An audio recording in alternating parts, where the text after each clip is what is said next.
இயக்குனர் இளவரசு நம்மிடையே இணைந்திருக்கிறார். வணக்கம் திரு இளவரசு. ஒரு மிகப்பெரிய பேரிழப்பு, அடுத்தடுத்து கலைஞர்களை இழக்கிறது தமிழகம். இந்த இழப்பை எப்படி பாக்குறீங்க? இல்லப்பா, எங்க தலைமுறைக்கு எல்லா காலமும் இருக்கிற மாதிரி இது ஒரு இலையுதிர் காலம் மாதிரி. பாக்யராஜ் சார், பாரதி ராஜா சாரும் பாக்யராஜ் சாரும் ஒரே ஆண்டுல ஒரே மாதத்தில் வேறு வேறு நாட்கள்ல போனதுங்கிறது ரொம்ப கஷ்டம். பாரதி ராஜா சார் உடல் சரியில்லை, மருத்துவமனைக்கு போனாங்க. அதனால மரணம்ங்கிறது எப்போ வேணாலும் எதிர்பார்க்கலான்ற அளவுக்கு ஒரு ப்ரிப்பரேஷன் இருந்தது. இது நிச்சயமா எதிர்பார்க்கல. ஏன்னா நேத்தான் திருமதி குஷ்பு சுந்தர் அவருடைய திருமணத்துக்கு போயிட்டு வந்திருக்காங்க. காலையில நடைபயிற்சிக்கு அவங்க திருமதி பாக்யராஜ் சார் மிஸ்ஸஸ் அவங்க எல்லாம் போயிருக்காங்க. இதனால குடும்பத்தாருக்கு எவ்வளவு இருக்கோ அதே அதிர்ச்சி இங்க சினிமாவில் இண்டஸ்ட்ரியில் இருக்கவங்களுக்கு. பாக்யராஜ் சாருங்கிறவர் எல்லா காலகட்டத்திலும் சினிமாவில் ஒவ்வொரு காலகட்டத்திலையும் ஒவ்வொருத்தர் வணிக ரீதியான ஒவ்வொரு தலைமுறை சார்ந்து வணிக ரீதியான அங்கீகாரங்களை பெறுறதுன்றது வாடிக்கை.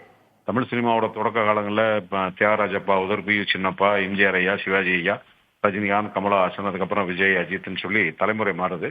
இதுல கதாநாயகனா மாத்திரம் இல்லாம ரைட்டரா, டைரக்டரா, ஒரு ஸ்கிரீன் பிளேவுல ஒரு ஐடென்டிட்டியா இந்தியா பூரா இருந்த ஸ்கிரீன் பிளே ரைட்டர்ஸ்.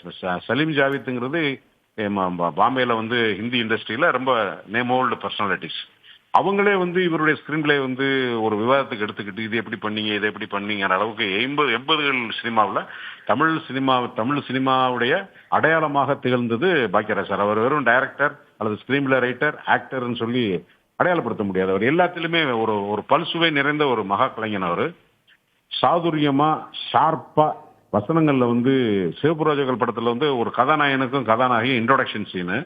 அந்த இன்ட்ரோடக்ஷன் சீனையே எப்படி பார்த்தாங்கன்றதுக்கு கதாநாயகன் காரை விட்டு இறங்குறக்காக கதவை திறப்பாரு. ரோட்ல நடந்து வந்த கதாநாயகி டக்குன்னு திறந்த கார்ல மோதி நிற்பாங்க. திரும்பி பார்த்தா ஒரு பேரழகி நிக்கிறா. இதுதான் ஒரு ஓப்பனிங்.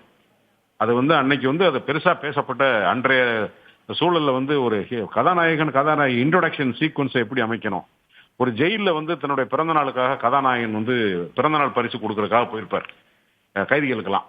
அப்ப கொடுத்துட்டு எல்லாத்தையும் விடை பெறும்போது போயிட்டு வர்றேன் அப்படின்னு சொல்றது வழக்கமா. போயிட்டு வரேன்னு ஒரு கைதி சொல்லுவாரு, சார் திருப்பி வராதிங்க, இது ஜெயிலு அப்படின்னுவாரு. இல்ல, வருவேன் என்னுடைய அடுத்த பிறந்த நாளுக்கு.